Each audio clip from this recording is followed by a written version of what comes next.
trying out his first marrow bone. These things are super packed with nutrients. Probably the best thing you can feed your dog.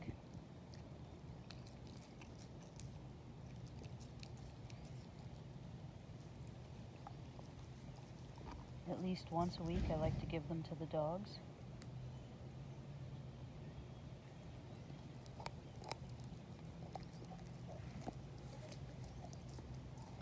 This is Iggy's very first.